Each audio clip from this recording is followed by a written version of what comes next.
सोमवती अमावस्या की पौराणिक कथा। एक गरीब ब्राह्मण परिवार था। उस परिवार में पति पत्नी के अलावा एक पुत्री भी थी। वह पुत्री धीरे धीरे बड़ी होने लगी। उस पुत्री में समय और बढ़ती उम्र के साथ सभी स्त्रियोजित गुणों का विकास हो रहा था। वह लड़की सुंदर, संस्कारवान एवं गुणवान थी, किंतु गरीब होने के कारण उसका विवाह नहीं हो पा रहा था। एक दिन उस ब्राह्मण के घर एक साधु महाराज पधारे। वो उस कन्या के सेवा भाव से काफी प्रसन्न हुए। कन्या को लंबी आयु का आशीर्वाद देते हुए साधु ने कहा कि इस कन्या के हथेली में विवाह योग्य रेखा नहीं है।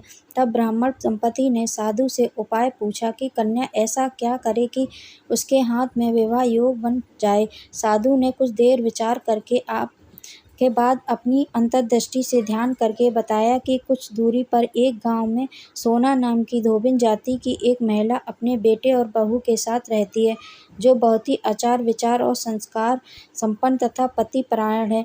यदि यह कन्या उसकी सेवा करे और वह महिला इसकी शादी में अपने मांग का सिंदूर लगाते उसके बाद इस कन्या का विवाह हो तो इस कन्या का वैद्य योग मिट सकता है। साधु ने यह भी बताया कि वह महिला कहीं आती जाती नहीं है। यह बात सुनकर ब्रह्मचारी ने अपनी बेटी से धोबिन की सेवा करने की बात कही। अगले दिन कन्या प्रातःकाल ही उठकर सोना धोबिन के घर जाकर साफ सफाई और अन्य सारे काम अपने घर वापस आ गई। एक दिन सोना धोबिन अपनी बहू से पूछती है कि तुम तो बहुत ही सुबह उठकर सारे काम कर लेती हो और पता भी नहीं चलता।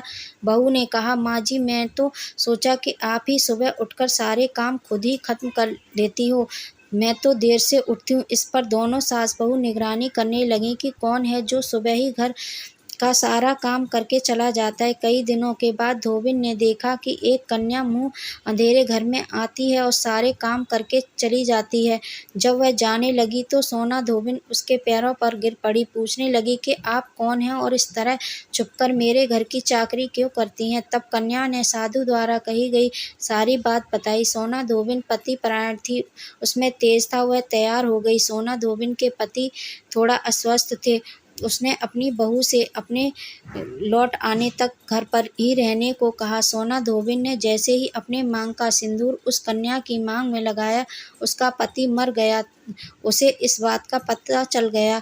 वह घर से निराजल ही चली थी, यह सोचकर कि रास्ते में कहीं पीपल का पेड़ मिलेगा तो उसे भंवरी देकर और उसकी परिक्रमा करके ही जल ग्रहण करेगी।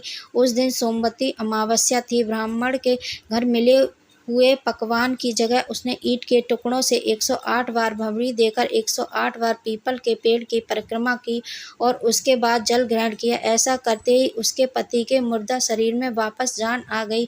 धोबिन का पति वापस जीवित हो उठा। इसीलिए सोमवती अमावस्या के दिन से शुरू करके जो व्यक्ति हर अमावस्या के दिन भंवरी देता है, उसके सुख और सौभाग्य में वृद्धि होती है।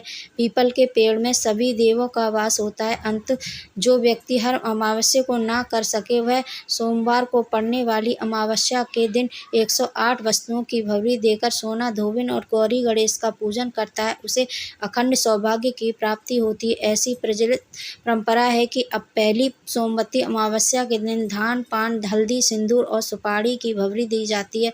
उसके बाद ही सोमवती अमावस्या को अपने सामर्थ्य के हिसाब से फल, मिठाई, सुहाग सामग्री, खाने की सामग्री इत्यादि की भंवरी दी जाती है और फिर भंवरी पर चढ़ाया गया सामान किसी सुपात्र, ब्राह्मण, ननद या भांजे को दिया जा सकता है। अगर आपको ये कथा पसंद आई है तो लाइक, शेयर एंड सब्सक्राइब जरूर करें। बेल आइकन को भी दबाएं। ऐसे ही मैं नई नई कथाएं लेके आती रहूँगी। तब तक के लिए धन्यवाद। ओम नमः शिवाय। हर हर महादेव।